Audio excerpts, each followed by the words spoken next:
Hey YNR fans! Waving hand, welcome to YNR Trends, your go-to spot for the juiciest Young and the Restless updates, shocking spoilers, and all the drama you can't stop talking about. From surprise returns to scandalous twists, we break it all down for you, every day. So grab your coffee, hit that subscribe button, and let's dive right into Genoa City's hottest gossip. After leaving Nate, Audra fights with Phyllis, and Kane becomes vulnerable with Lily. Friday, August 22, 2025, on The Young and the Restless, Audra refuses to come clean, Phyllis receives her first assignment, and Nate confronts Kane regarding Damien's death. Kane is annoyed when Phyllis appears on his train once more. She wonders whether all of this was a protracted build-up to nothing. Are you going to ruin my hopes? Kane hints that it isn't on his list of things to do today. He tries to calm Red down in a hilarious way. She simply keeps yelling that he is holding back and has halted. Is it your children? At last, she asks. Kane acknowledges that Charlie and Maddie refuse to answer his calls. Phyllis understands. When the shock subsides, she is confident they will change their minds.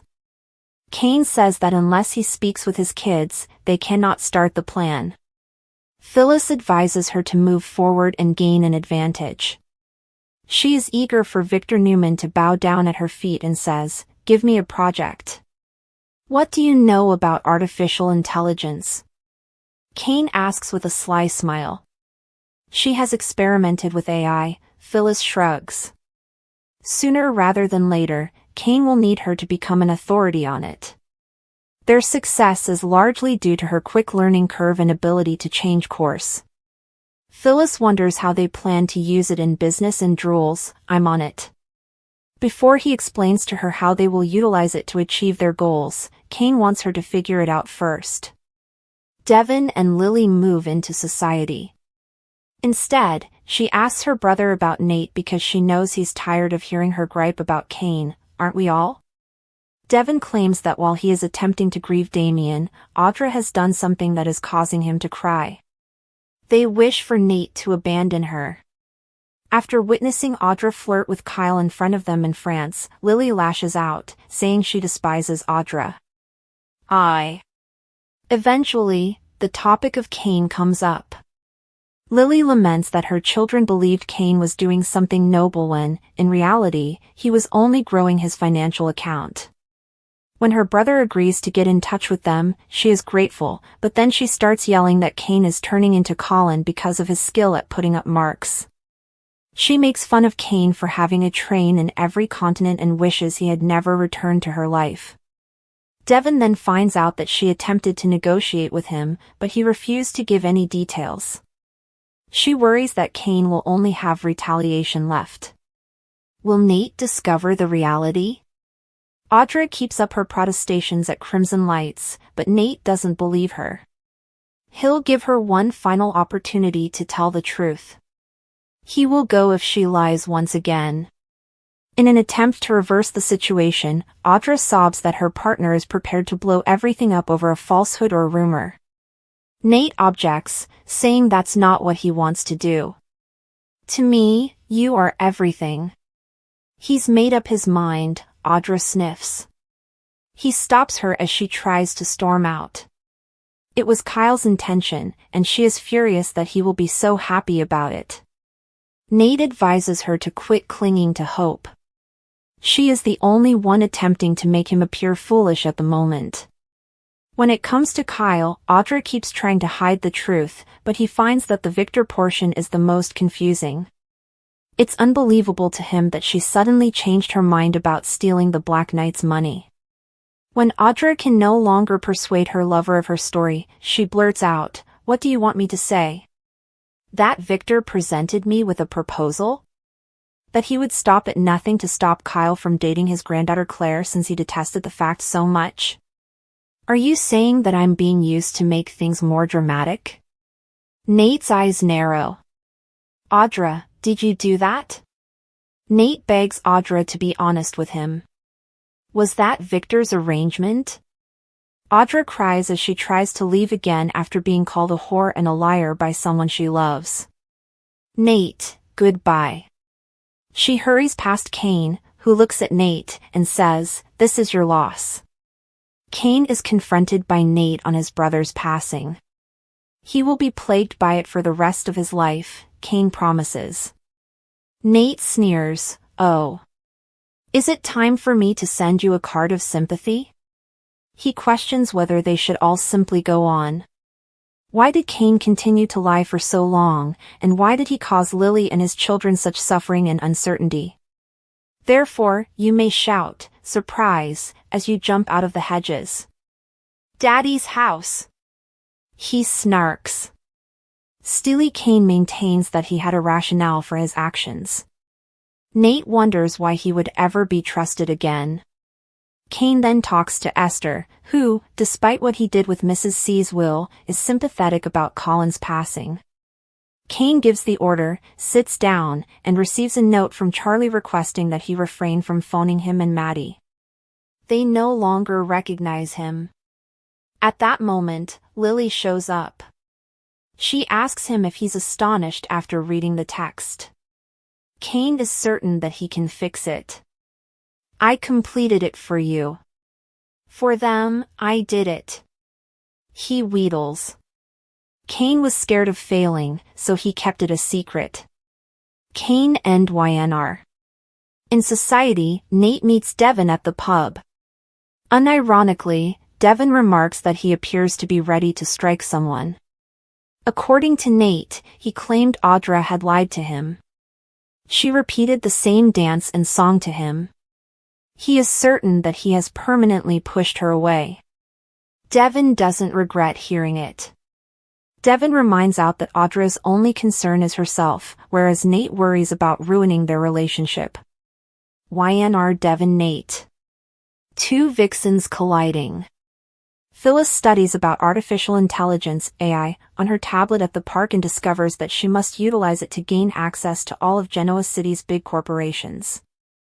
"Oh, hey, Audra!" Phyllis yells as Audra rushes past. "I've heard that you crashed and burned once more." Reiterating her fib that she left Vibrante because she didn't want Victor to fund it, Audra fumes. She is asked by Phyllis how Nate is coping following Damien's passing. Because she flirted with Kyle and Nice, she assumes their relationship is in a bad spot. Why does she care? Audra asks. Nate, in Phyllis's opinion, deserves far more than she does. She queries Audra about Kane's invitation to Nice. She has to know the players because she is working with him. When Audra finds out that Ashby is working on something more ambitious than she could have ever imagined, she makes fun of the notion that he would depend on Phyllis, whose dubious past is far worse than her own. What they create together would surpass anything she or anybody else in this community has ever seen, Phyllis assures her. Audra stormed out of Nate's suite, her shoes clicking hard against the Grand Phoenix lobby's marble floor. Her jaw was clenched, her breath came quickly, and she was furious. Her thoughts were still filled with Nate's voice, calm, too calm, in that annoying manner that made her feel ignored. He dared to imply that she was exaggerating, that her worries about his objectives and loyalties were misplaced. The word had cut like a dagger through her. Loyalty meant the world to Audra, and she couldn't let it go once she noticed cracks.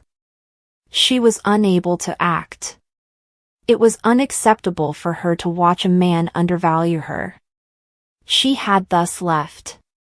No, didn't simply leave.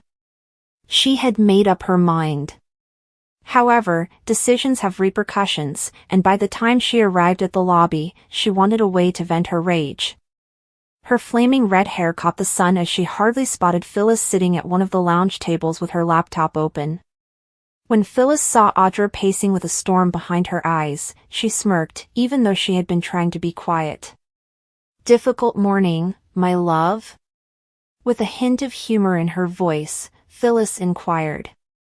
Audra's eyes narrowed and she halted dead in her steps. Phyllis, of all people, needling her was the last thing she needed. Move away, Audra yelled. However, Phyllis was always involved in something. Her look was too happy as she folded her arms and sat back in her chair. Oh, I see. Problems with Nate in paradise? Has he finally come to the realization that he deserves better? Audra's gaze flickered. You have no idea what you're discussing. Phyllis muttered a little laugh. I don't have to. I've been here long enough to recognize the expression of a lady who has just had her pride damaged. I'm assuming he didn't follow your rules? Audra felt her blood boil. You don't know me, even though you think you do. I was fortunate to even give Nate my attention. Phyllis's head cocked. But you're the one pacing down here as if you've lost something irreplaceable. With a harsh whisper in her voice, Audra leaned across the table. Be careful, Phyllis. You are not qualified to give relationship advice to others. At this point, how many have you blown up? Have you lost the count yet? Audra could see the flicker across Phyllis's face as the jab hit, but she sprang back fast. I don't pretend to be someone I'm not, at least. However, you play power games as if they were romantic tales. Men are able to distinguish between the two, Audra. Phyllis's words hurt Audra in a way she wasn't prepared for, and she wanted to lash out at her, rip her down even more. Perhaps because Audra secretly questioned whether it was real. Was she caught by Nate? Had he realized how readily her need for control mingled with her love for him? In order to hide that doubt from Phyllis, she straightened her shoulders. Phyllis, relish your small victory. But don't think that my business is a sign of weakness. Every time, I land on my feet. Phyllis shook her head and murmured to herself, yeah, until the next fall, as Audra turned and strode for the exit. Across town, Kane was carrying something far heavier than Audra's world, which was whirling with fire, vulnerability. His hands were encircling a cup of coffee that he had not yet touched as he sat across from Lily at Crimson Lights. After almost 10 minutes of staring at it, the steam had long since dissipated, and the quiet between them grew more intense by the moment. Lily kept a close eye on him, her emotions torn between resentment and a tenderness she couldn't quite let go of. She finally murmured softly, Kane, you could have texted me instead of asking me to meet you just to sit in silence. His eyes were weary and worn in a way that tugged at her when he looked up. I was unsure about where to begin. I wasn't even sure if I ought to. Stable but cautious, Lily folded her hands on the table. Why am I here, then? Because you're the only person I can talk to about this, he said, his voice cracking slightly. I know I've given you every excuse not to listen, so I'm sorry it's you. However, Lily, he stopped, swallowing forcefully. I'm not feeling well. She was shocked by the candor in his voice. Kane had always been skilled at hiding gaps, making up tales, and persuading others that everything was fine. But this was a stripped-down, frail version of him that she hadn't seen in years. She leaned a little forward. What's happening? Kane's hands tightened around the mug as he let out a deep exhale. For the sake of the children, myself, and appearances, I've been making an effort to maintain my composure. But everything is sliding. Every day seems like an unwinnable battle. And I see the life I destroyed and cannot regain when I look at you. And I'm not sure how I'll handle that. His words made Lily's chest hurt. To shield herself from the hurt that always accompanied Kane's vulnerability, a part of her longed to turn it off. However, another part of her, the part that recalled the guy she had loved and who was the father of her children, was unable to overlook his brokenness. Relationships, both personal and familial, are frequently delicately woven and can fall apart at the touch of a single thread. These strands are continually put to the test and tug-taut in Genoa City's complex tapestry by secrets, aspirations, and the lingering shadow of previous wrongdoings. The intricate interactions between Audra Charles, Phyllis Summers, Nate Hastings, and the distinct but equally revealing vulnerability shown by Kane Ashby towards Lily Winters provide a particularly powerful example of this dynamic. The corrosive nature of ambition unbound by ethics, the desperate search for relevance in a world that passes you by too quickly, the frail masculinity threatened by a loss of purpose, and the quiet, enduring strength found in shared vulnerability between partners are all deeply connected expressions of fundamental human struggles rather than isolated instances of high drama. The conflict between Audra and Phyllis, which is brought on by Audra's calculated separation from Nate and Kane's vulnerability to Lily, serve as a diptych, illustrating two opposing but inherently related perspectives on connection, power, and weakness. Audra Charles is an example of a fairly contemporary ambition archetype. She is the result of her own will, having overcome a challenging past to establish herself in the upper echelons of Chancellor Winters. Her ambition is her main survival strategy, not just a quality of her personality. It is shrewd, calculating, and frequently lacking in sentimentality. An intriguing case study of this realistic outlook on life and love is her relationship with Nate Hastings. They appear to have a real connection on the surface. They are two strong, attractive people who are pulled to each other by their shared desire and knowledge of what it's like to work in the corporate Shark Tank. However, it would be a significant misinterpretation of both characters to see their relationship as merely romantic. Nate is more than just a boyfriend to Audra, he is a resource and a calculated ally in her continuous effort to maintain her status and increase her power. The key to the kingdom she wants to either co-rule or conquer is him, the current CEO. Her existence serves as a continual reminder of his own goals and a mirror reflecting back the strong, commanding leader persona he aspires to. Because his success is intrinsically linked to hers, she defends his decisions, even the most dubious ones. As a result, Audra's choice to leave Nate is not just a simple argument between lovers. It is a calculated risk and a tactical move intended to rebalance their relative power. Nate posed a threat with his behaviors, which were probably an indication of his weakness, indecision, or inability to put her and their common objectives first in a way that satisfied her. Audra cannot benefit from a weak Nate, on the contrary, he is a liability. Her departure is a kind of business shock treatment. In order to make him realize that the privilege of her support, both personal and professional, is dependent on his continuous performance and alignment with her goals, it is meant to shake him out of his complacency or misdirection. To make him become the man she wants him to be, she is taking away her most precious asset, her faith in him. It is a cunning, cold, and incredibly successful tactic that stems from a mindset that sees all interactions, even the most personal ones, as components of a bigger chess game. Her planned departure invariably places her in direct and dramatic conflict with Phyllis Summers, a master player in a game that is comparable to hers but operates under a far different emotional and generational manual. Phyllis is proof that the past is never really behind us. She has a lengthy and complicated past filled with betrayals, comebacks, manipulations, and sincere, but severely flawed, passions. Phyllis's ambition is hot and personal, while Audra's is calm and corporate. She has to be seen, recognized, and feared, not merely given a place at the table. She must be important. This urgent craving for relevance is piled over her engagement with Nate.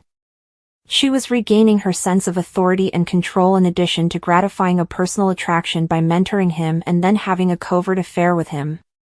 Her ruthlessness and intelligence guided the hand that clutched the gavel, allowing her to live vicariously in the corner office through Nate.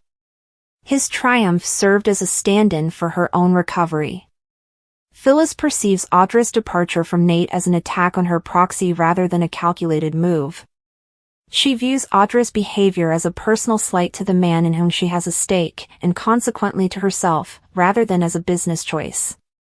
Thus, the subsequent conflict between Phyllis and Audra represents a clash of two worldviews.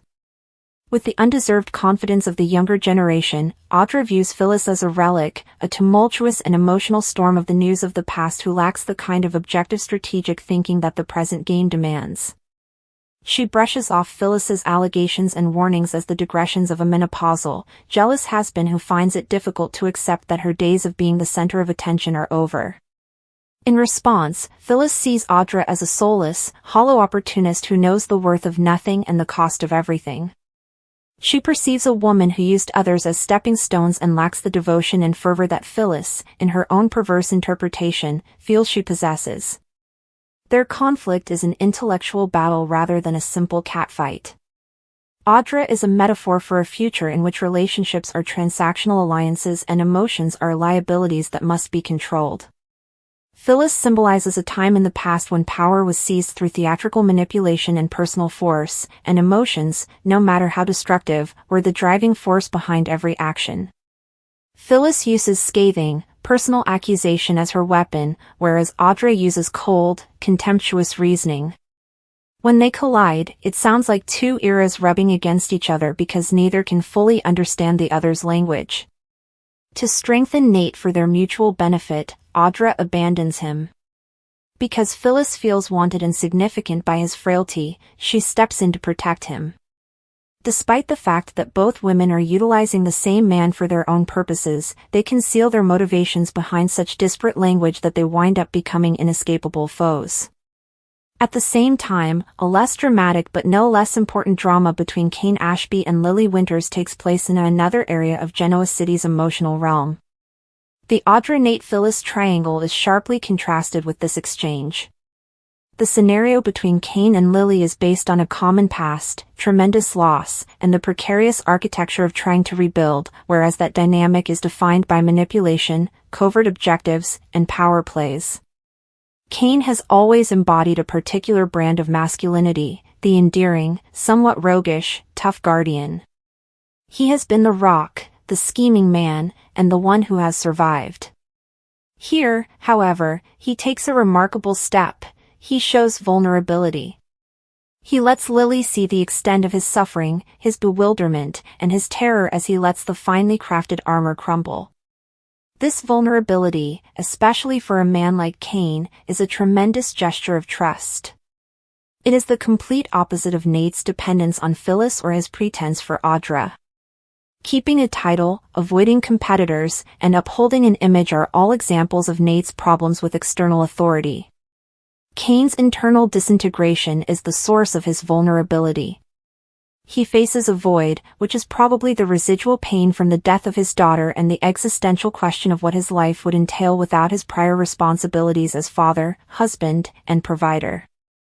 Instead of concealing his adriftness behind a facade of fake confidence or coming up with a new manipulative plan, he sits in the wreckage of his feelings and invites his ex-wife, who is the one who understands his shortcomings the best, to join him.